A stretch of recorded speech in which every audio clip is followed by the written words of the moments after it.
Good morning guys. Welcome back ulit sa ating munting channel, Jerry Tech PH. Andito ako ngayon sa rooftop guys at magte-testing tayo ng condenser unit. Yan. Nakikita niyo guys yung dalawa na yan. Yan yung tinatawag na isolator switch. Ito yung condenser unit.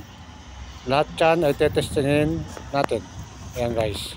Mga isolator yan. Kada isang condenser ay meron siyang isolator.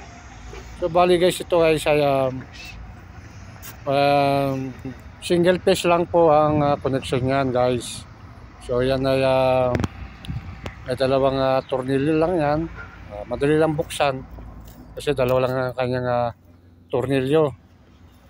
So yan guys, kailangan naka-gloves ulit tayo guys. Yan ang pinaka-importante, no? Insulation gloves ang gagamitin natin para kung may sakaling may power, yan ay hindi tayo makukuryente. Yan, left and right ang ating gloves, electrical gloves. Yan guys, so bali na luwagan ko na yung kanyang tornilyo. Ayan, tapuksan na natin.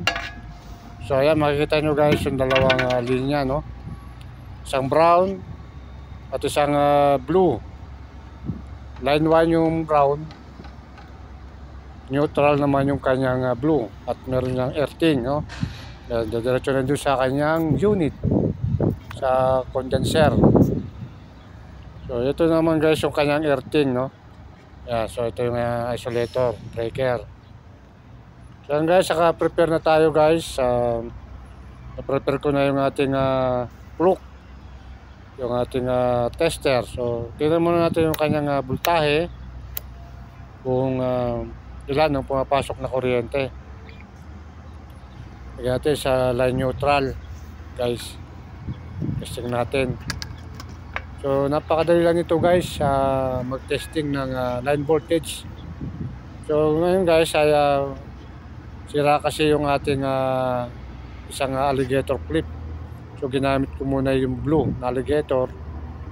So okay lang naman yan kasi yung wire naman natin ay diretso sa kanyang LPE. Kapit natin guys. Ayan. Bali i-clip lang natin siya. Ayan. Ayan guys, nakatutok na yung dalawang test probe 234. Ayan guys, so ayun ang ating line neutral. So okay yung kuryente niya guys. Ang susunod naman natin guys ay line to earthing naman ang ating titingnan. So ayan guys, ang line to earthing ay 234. So parehas lang sila. Line neutral at saka line earthing ay parehas lang ang voltahe. So ayan guys, so parehas ang voltahe nila. So ngayon guys ay lipat natin ito sa kanyang loop. So it is impedance, no trip. Yan. Lagyan natin sa line neutral. Yan guys. So guys, ganun pa rin. Ano pa rin yung ating earthing dito. Sa earthing nakaklip pa rin. Tapos nalagyan din natin uli yung kanyang test probe sa brown at blue. So ayan guys, setup na tayo. Pindutin na lang natin yung kanyang test para malaman natin kung ilan yung kanyang impedance. 0.94. Ayan guys ang ating resulta ng impedance, 0.94 ohms. Ayan. Pagkatapos guys ay sa line neutral naman tayo. Line earth pala. Oh no! Okay. So line earthing. Gamitin lang natin yan guys. Meron pa rin yan guys ha.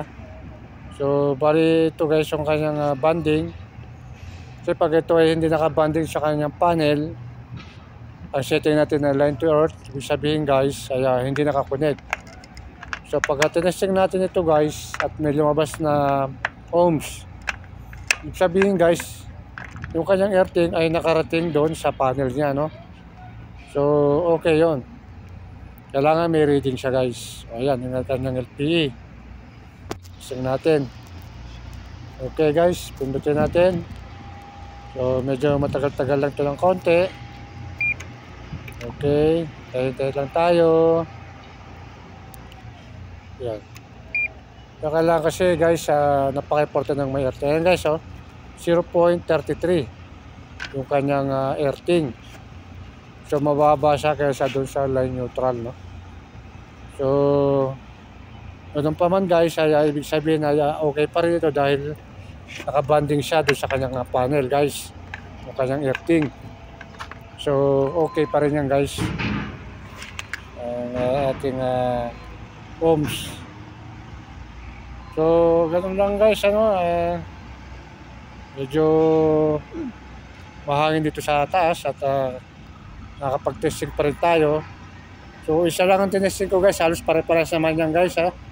So ganun guys, maraming salamat guys.